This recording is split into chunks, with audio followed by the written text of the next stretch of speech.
What's up, you guys? It's your boy Rosborn back at you with another Pokemon Go PvP tournament. This time it's one of our remote freestyle tournaments.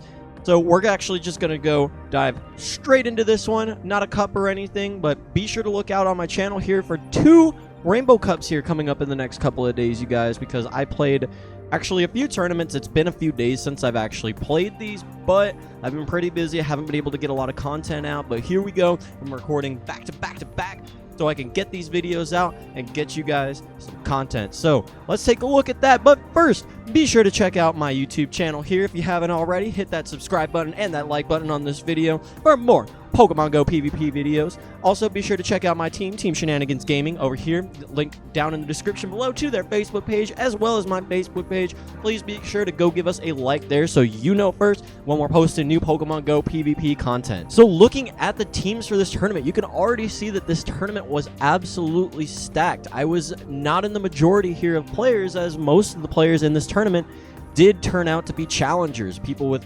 very tough rankings. Now, you'll notice that since the last video, my bar here from Rival has actually gone up significantly, and we're going to see why here in the next coming days, especially when I get these Rainbow Cup videos up. So be sure to check those out when they come out. But for now, let's keep talking about Freestyle. So first, let's start by taking a quick dive into my team and the Pokemon that I ran. Again, it'll be a quick dive into it, as I'm not going to spend too much time talking about it. It's all pretty self-explanatory. Azumarill got that big butt, that Hydro Pump, that Bubble. Well, whatever I was running on it now, I'm actually having a little bit of trouble remembering, but we're going to see that very soon. Altaria, big butt, Dragon Breath, just poking the opponents for damage, doing lots of good things for us.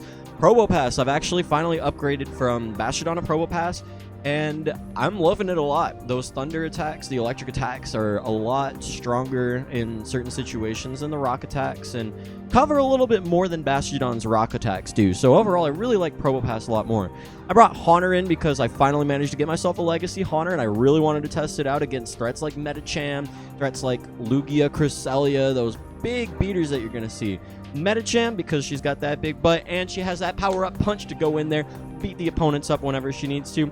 And I finally re-rolled a Cresselia underneath 1500 for this, so I really wanted to try it out too, and overall I was extremely happy with the results, as you guys will see here very soon. So jumping straight into the battles, I start Haunter, he starts Skarmory. Not the best matchup for me, and this actually kind of freaked me out a little bit. So as you can see, we're doing just about an equal amount of damage here. He's definitely ahead, so I went ahead and charged up and switched out. Well, tried to anyway, but he managed to get to a charge attack before I could. I really need to keep practicing my counting skills and be able to tell exactly when these attacks are going to come out. So we switch into Probopass.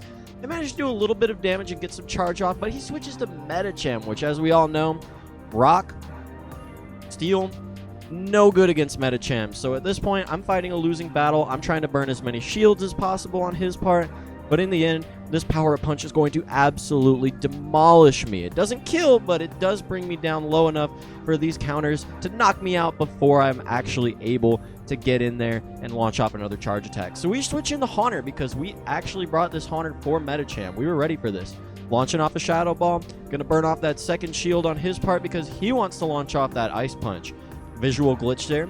Doesn't show the shield, but he did shield after all. So we burned both of his shields very early on. Very awesome, easy game. Well, not an easy game. I don't know why I'm saying that, because as you can see here, we're having trouble getting up to another Shadow Ball, and he manages to get to another Ice Punch before that, knocking out Haunter, the Pokemon I had brought from Medicham in the first place. So now I've got a Azumarill here. Looking back on it, I kind of wish I had brought the Azumarill out first, because now he switches out into Skarmory, or we can just launch off these Ice Beams and try to kill it. But in the end, we're 1 versus 3 Pokemon left. This game 1 is just not going in our favor at all. These bubbles aren't even going to kill the Skarmory before he manages to get into another charge attack. So that's just really bad for me. He launches off a Flash Cannon, does a decent chunk of damage to me so that the rest of his Pokemon can come in and just absolutely finish me off. This Ice Beam against Azumarill here, not going to do anything. And sorry for the mistake earlier, I definitely am not running a Hydro Pump Azumarill at this point. I stuck with Ice Beam Play Rough because I really wanted to try everything out and figure out what was going on with this Ice Beam Play Rough, since I usually prefer Play Rough Hydro Pump. But yep, here's the end of game 1 against JC. Good game, JC, good game. But I'm not going out without a fight. Game 2, we decide to start a Azumarill, and he goes Medicham. Perfect. Great lead on my part there. I was very happy because I'm usually not very good at leads. I mean, I'm good at sending out good leads, but when it comes to that rock, paper, scissors toss-up of being able to send out the strong lead, I'm not usually doing too hot. So he's going to launch off a power-up punch here to get that boost. Of course, we're not going to block because we don't need to block that. And he knows we got to that play rough. He doesn't want to burn the shield there.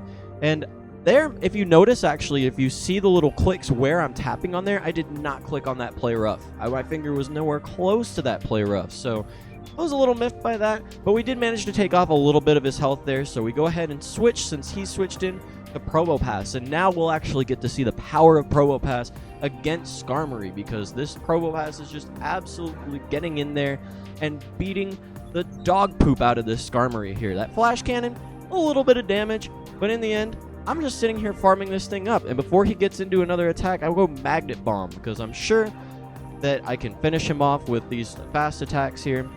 You know, I'm actually thinking back on it. I think the Magnet Bomb might have been a misclick, but I can't be too sure. Either way, it's what I had to live with. So we go ahead and shield here to preserve HP. This is our first shield of the game. So we just finish off that Skarmory with those fast attacks.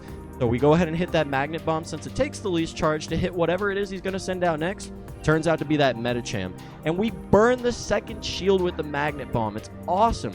And we actually do not manage to get to the next Magnet Bomb before he launches off his second power-up punch of the game with that Medicham.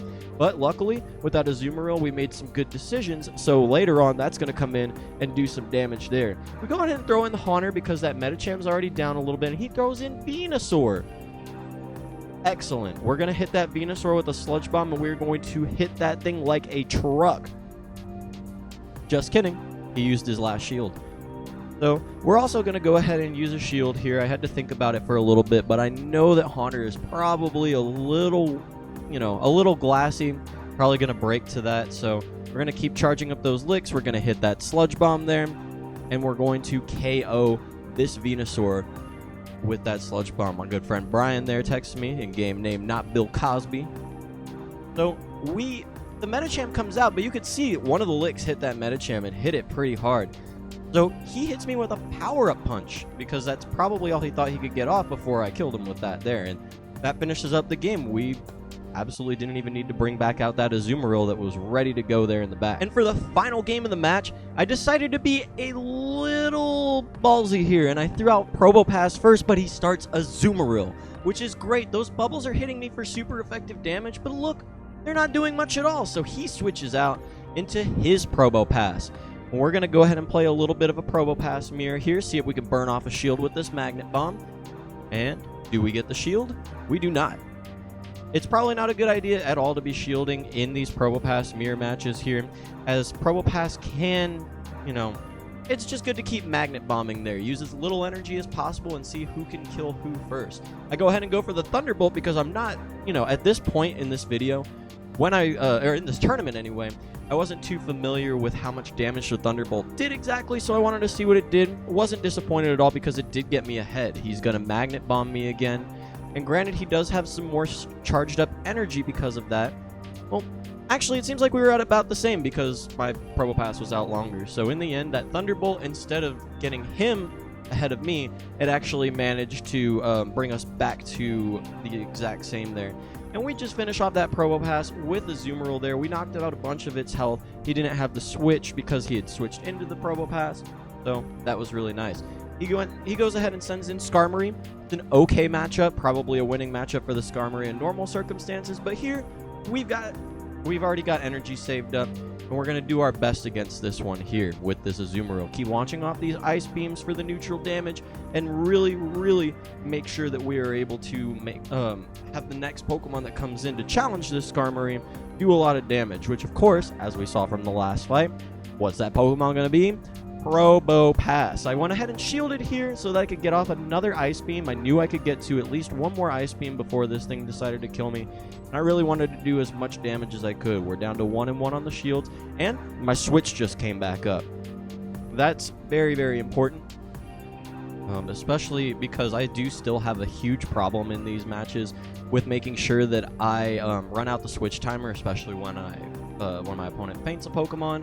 He goes ahead and takes out that Azumarill here. We bring out the Probo, and we Thunderbolt this dude. I'm at low health. I do not want to mess around with the Skarmory, and I do not want to burn another shield here. So we finish that one off there with the Thunderbolt. He's got no shields left. He brings out his Azumarill, which is going to finish off that Probopass. Luckily, in the back here, we have Cresselia. This was my first time ever using Cresselia in any kind of match. I hadn't practiced with it. I was just like, man, I hope this does all right. You know what? Let's not shield here, because if I lose this match, I lose this match already. We're going to see how much it does. And the play rough doesn't do much at all. Cresselia's got the biggest butt of them all, everybody. So we go ahead and just sit there, charge up those future sights, launch those future sights with a little bit of lag right there. And we are going to take match number 1 against JC. He's always one of the harder people for me to beat. So JC, really good games, and thanks for the awesome match there. Whenever this Cresselia ends up fading this Azumarill. Now, before I do start this match, I do have to admit I made another big mistake, and I forgot to record the first game against Arctic. But to sum up the game, he basically demolished me game 1. Absolutely. I had a Probopass out against Azumarill, didn't shield, and it turns out that his Azumarill knows Hydro Pump. Super effective against that Probopass, and just absolutely demolished me. So we jump into game 2, and I lead Probopass, and he leads Azumarill. I'm a little smarter this time around because, as I just said, his Azumarill has Hydro Pump, so I need to watch out for that. It is very scary because I'd like a matchup against Azumarill where I don't have to shield if it's running Ice Beam and Play Rough, but in this case, I do get to the Thunderbolt because of how fast his Fast Attack charges it up compared to Azumarill's Bubble. He chooses not to shield, and we take a really good chunk off of his health. I go ahead and shield up here because I don't want to take that Hydro Pump, and it's Play Rough. He shield baited me hard, so we're going to try to get into this Thunderbolt before he can get to anything else. Well, actually, in this case, I would have tried to go for the Thunderbolt, but we go Magnet Bomb to try to bait one of his shields out. We do successfully, and we switch very quickly into our Cresselia. We saw against JC how well Cresselia did, so we're going to see how well it does here. So he's going to use his Azumarill to launch a Hydro Pump at it. It takes a pretty big chunk, but Cresselia got that big butt, so it's not going anywhere. And we finish off that Azumarill with Confusions.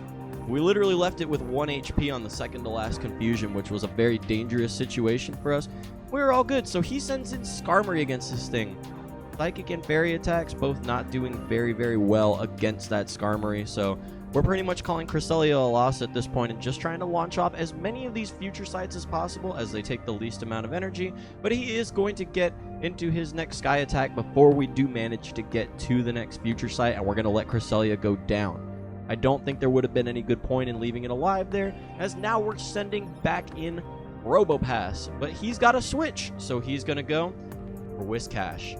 Ouch, not the best for me because he's got the Mud Slap, and right before my switch comes back, which I should have been paying attention to, he is able to launch off a charge attack. That was big because I should have waited out a little bit longer to make sure my switch timer went off so that I could switch out into the Azumarill, make sure the Azumarill ate the Mud Bomb instead of Probopass's shield, because now I'm sitting at 0 shields to his 1 shield, and it's an uphill battle. He does get to his next charge attack before I'm able to get to an Ice Beam on Azumarill, and so doesn't do much at all. But we are able to get this Ice Beam off, and he is going to hit that with a shield so that he doesn't lose out on this Wish. I was wrong. He does not shield. I really need to watch these videos again before I really start talking about them. But yeah, he eats the Ice Beam with neutral damage. Blizzard's me, not very effective, but still takes a pretty decent chunk off. So we're going to charge up here a little bit, farm up some energy before launching off this next charge attack. And this Ice Beam is, I think this is the one. Yep, this is the one that gets met with the shield there. He's going to switch out into his Skarmory again. We don't have a switchback to Probopass, so this Skarmory is basically going to eat it to Probopass, but it's not even going to matter because of just how strong the rest of his stuff is in the back. I launch off a Magnet Bomb here as it's got the least amount of energy. Really wanted to try to just launch off as many charge attacks as I could. I definitely should have gone for that Thunderbolt though, because here he comes. My thought process there was I wanted to preserve energy. I thought the Magnet Bomb might be able to KO the Skarmory, but that just wasn't the case. And now we're going to go up here against the Whiscash. Thunderbolt the Whiscash, you know, not going to do too much damage there because it does double resist it. So, well, it does regular resist it. The ground side double resists, super effective against the water, so it just turns into a not very effective. and we go down just barely to Arctic. Very good games, Arctic. Very good games. Our final match is against a channel favorite here, Bill Money for Prez. So this is the final match to determine who's going to go, in this match at least, with a positive 2-1 record or a negative 1-2 record. So I was under a lot of pressure here. I really wanted to start raising my rank a lot more, and I was like, man, I am tired of losing to everybody. So that was important to me. We go Probopass versus Haunter, and he rock slides me. Ouch, that one hurt really badly. We had a feeling it was going to. So we go ahead and send out a Zoomeril here. Those licks did a lot of damage to that Probopass there at the beginning. So we're already a little bit ahead. As long as I use shields here, this should be a winnable, farmable matchup. So he's going to hit me with that Thunderbolt. It's going to hit me for about a quarter of my health there. That's, or actually about a third of my health there. Big chunk takes me down to the yellow, but we still got our shields. We've got 2-to-1 shield advantage, kind of. So we'll see how this plays out. But he does manage to get off another Thunderbolt, and we do use our first shield here to make sure that we do not die to that one there. We want to get as much out of a Zoomeril as possible before it faints, and we consider switching there for a second. Don't make it to the switch, but do use our second shield so that we can finish off this Probopass with fast attacks. He rock slides me, which was interesting. So we go ahead and switch out into Altaria here and finish that thing off with Dragon Breath. His next Pokemon to come out here any second now. Whiscash. So Whiscash is another kind of weird matchup for me. That Whiscash does have Blizzard, so if a Blizzard goes off against this Altaria, since I have no shields left, you already know that's going to be endgame type stuff there. So we're just pecking away at it with those Dragon Breaths, and here comes that Blizzard. Going to be double super effective against Altaria. Just absolutely destroy it. Boom. As much of a big butt as Altaria has, it just went down. So now he's got his Whiscash out, and we decided to go for the Play Rough, which was an interesting choice on my part. Probably the nerves, you know, uses more energy. But we've got a lot of energy saved up here, and he does shield too.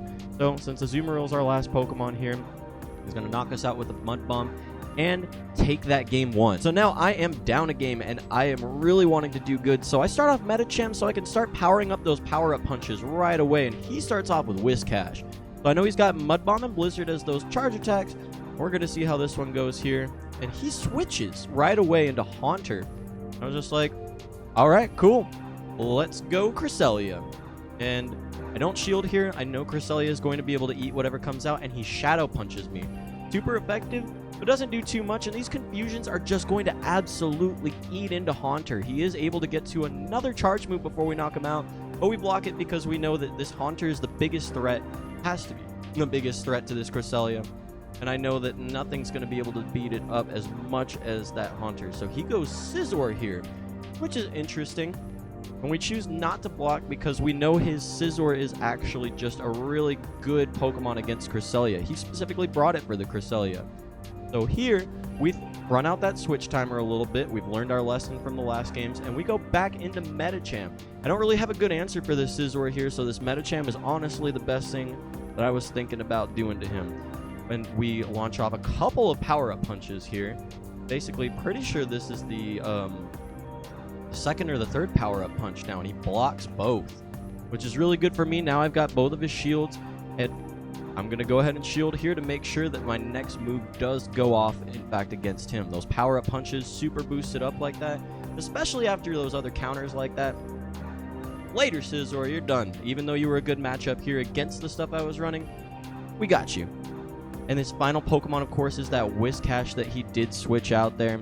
So our final matchup is going to be Azumarill versus Whiscash to see who takes it. But he doesn't kill with the Mud Bomb, and we launch another power-up punch. Crucial. This was very crucial for the game there, considering now he's going to be at just a sliver of health. Get out another counter before we do end up getting knocked out by this Mud Bomb here. In fact, if he hadn't launched off the Mud Bomb, there's a chance we might not have even gotten to the Azumarill, but a fresh Azumarill versus a Whiscash with just a sliver of health left that's just launched off some of its energy, it just wasn't going to happen. The final game of the tournament, the big deciding game. I start Altaria and he starts Whiscash, an interesting matchup for me because I have to be very, very careful of that Blizzard, the same Blizzard that y'all saw hit earlier against that Altaria. So that Dragon Breath does a lot of damage. We managed to switch out into Cresselia. I don't know how many Mud Slaps or I don't know how many fast attacks on Whiscash it takes to get to that that Blizzard, so I tried to switch out into the Blizzard and it didn't work. He switches out into Scizor, very strong against Cresselia, but even those X Scizors aren't doing a lot of damage to it.